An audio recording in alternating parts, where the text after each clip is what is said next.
Saat ini tercatat ada lebih 20 organisasi advokat yang melakukan pendidikan dan pengangkatan advokat. Keadaan ini menjurus pada pandangan menjadi advokat lebih gampang dan mudah. Bahkan, organisasi advokat pun seolah-olah gerbong bisnis yang memproduksi advokat, sehingga seringkali advokat yang diproduksinya tidak mengerti tentang ilmu hukum. Sangat rumit dan lucu membahas dunia advokat saat ini. Rumitnya karena sampai saat ini dunia advokat tidak ada lembaga pengawas yang kuat. Pemerintah tutup mata. Undang-undang advokat pun dibiarkan begitu saja tanpa ada kemauan kuat untuk direvisi.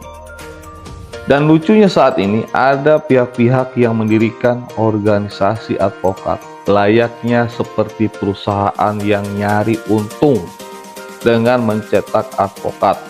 Lumayan hitung-hitung, setiap orang yang ingin jadi advokat dengan biaya rata-rata minimal 8 juta per orang, mulai dari biaya pendidikan, biaya seleksi, dan biaya pengangkatan. Ini terbukti dari temuan beberapa orang yang baru lulus sarjana hukum dikebut organisasinya untuk langsung diangkat jadi advokat super kilat. Bahkan baru tes kemarin pun tiba-tiba diangkat menjadi advokat. Luar biasa. Padahal undang-undang advokat mensyaratkan minimal umur 25 tahun dan syarat magang 2 tahun.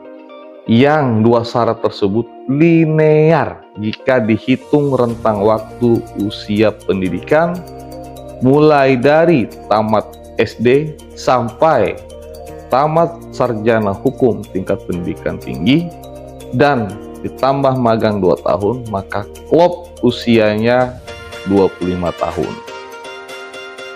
Salah satu upaya perbaikan dunia advokat ialah dengan adanya putusan Mahkamah Konstitusi yang dimana sikap Mahkamah Konstitusi memberikan batasan bagi pimpinan organisasi advokat hanya 2 periode, dan pimpinan organisasi advokat tidak boleh rangkap jabatan sebagai pimpinan partai politik baik di tingkat pusat maupun di tingkat daerah. Sikap Mahkamah Konstitusi tersebut bertujuan agar organisasi advokat memiliki rotasi secara periodik dan untuk menghindari penyalahgunaan kekuasaan dalam organisasi advokat.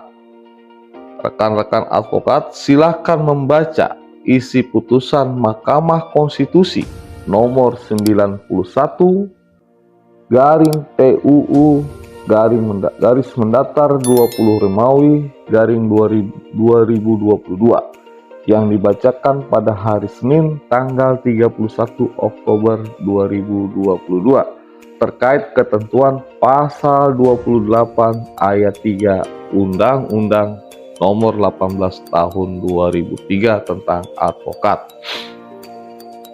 Putusan MK tersebut tentu mengundang kontra bagi pihak-pihak yang menghendaki dan menginginkan kekuasaan organisasi advokat secara turun-temurun dengan waktu yang tidak terbatas.